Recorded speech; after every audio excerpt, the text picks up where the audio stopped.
Hey everyone, welcome back. In this video, we will be studying section 4.6.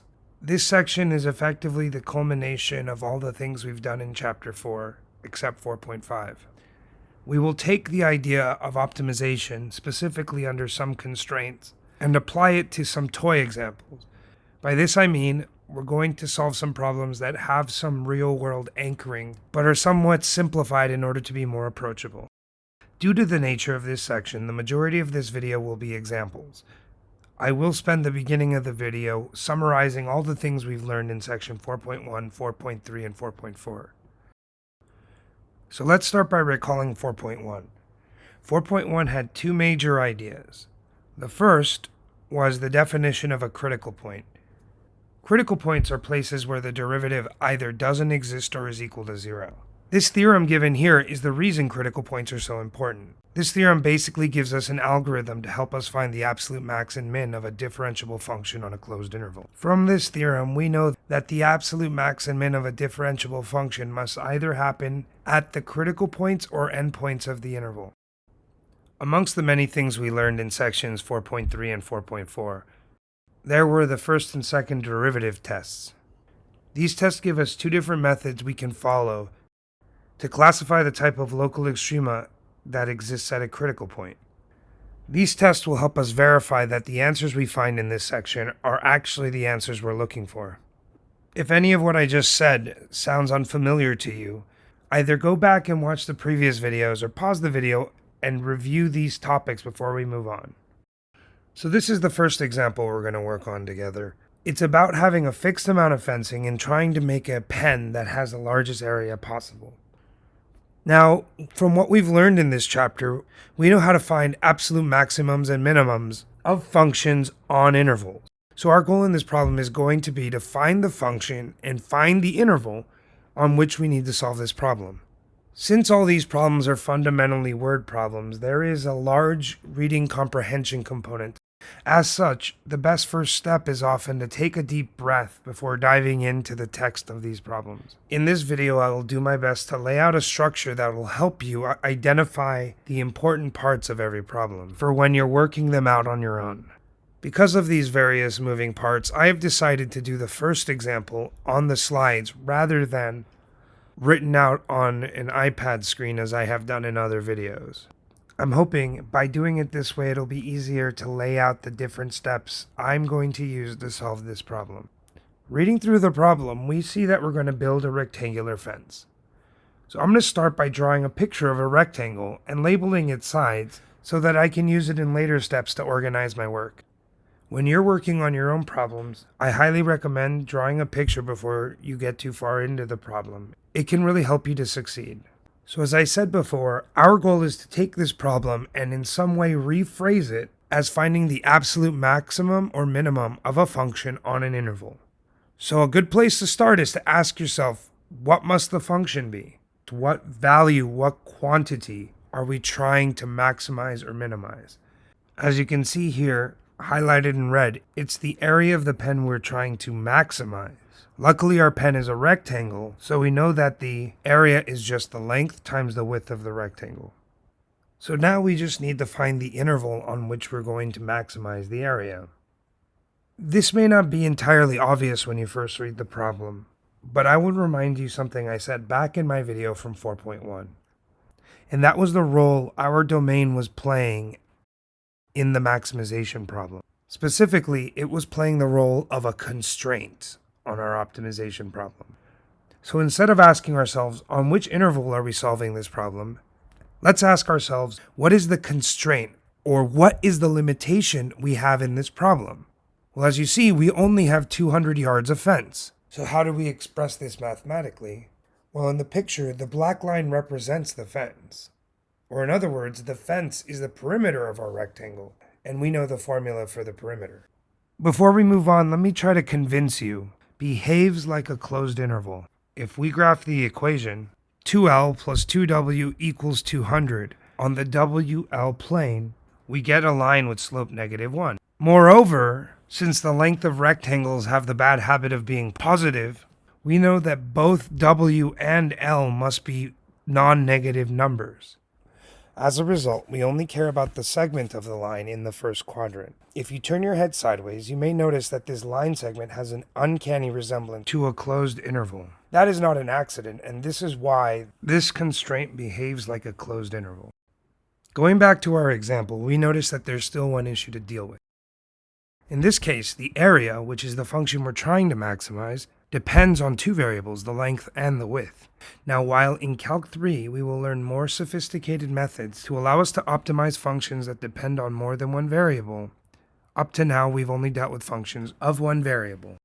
So we will take advantage of the fact that we actually have another equation relating L and W, and that's the equation of the perimeter, which is our constraint.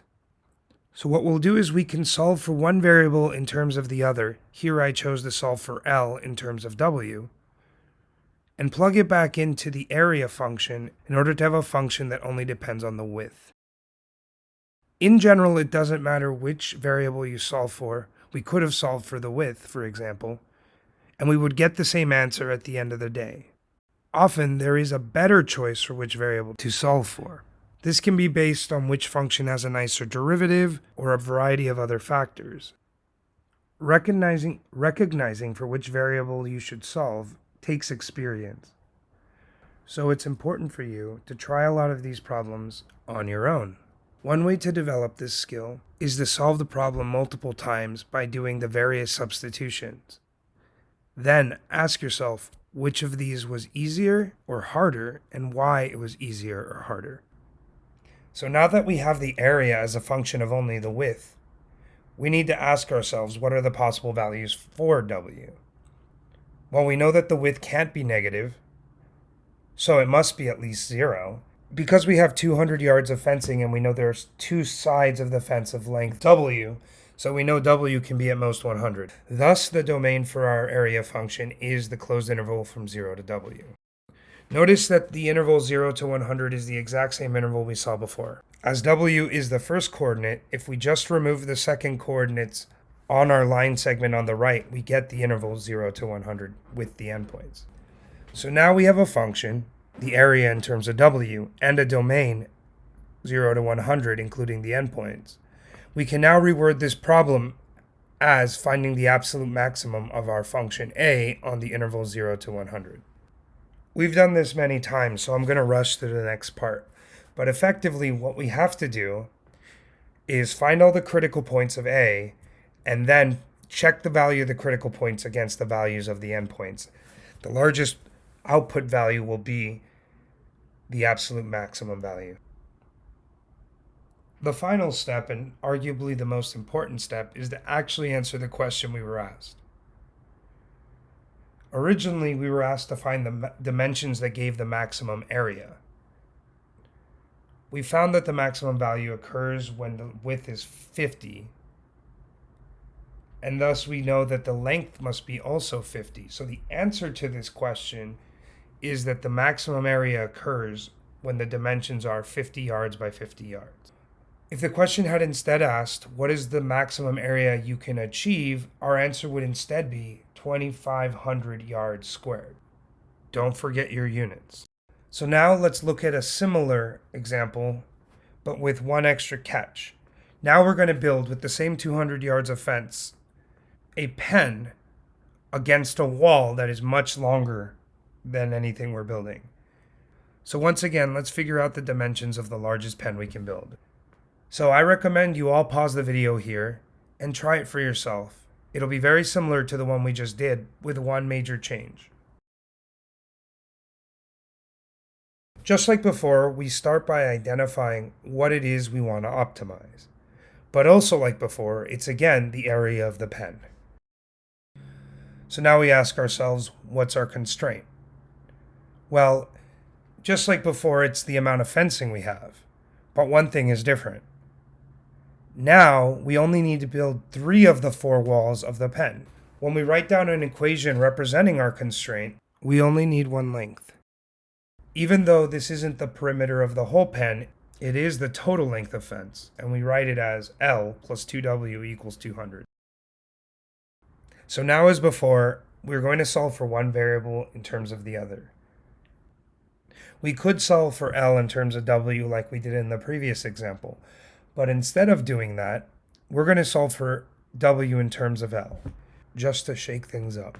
Notice that as we do this, we actually pick up a minus 1/2 L, telling us it probably would have been a better idea to solve for L, so we wouldn't get a fraction.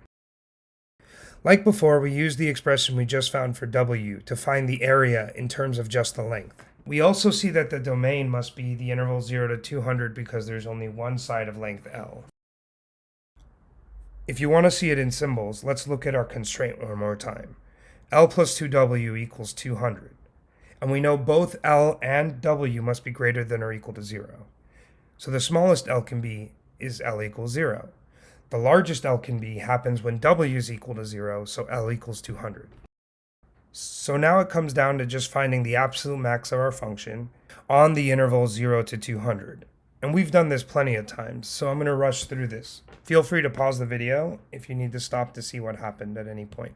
So we start by finding all the critical points of A in the usual way. We find its derivative, then we set it equal to 0 and solve for L. Then we check when the derivative does not exist. In this case, it's a polynomial, so it always exists. So the next thing we do is we check the value at A at the critical points and endpoints of our domain, and we see that the critical point at L equals 100 is an absolute maximum on this domain. So finally, we're going to make sure to actually answer the question. The question asked us to give the dimensions that maximize the area. So we know that the length has to be 100 yards. At this point, we plug in L equals 100 into our formula for the width in terms of the length and find that the width must be 50 yards. Thus, our answer is 100 yards by 50 yards. So as you might have noticed, these examples take a while to work through. I have 2 more examples I want to go through, but this video is already pretty long. I'm going to save the other 2 examples for a second video on section 4.6. Have a great day, and I'll see you next time.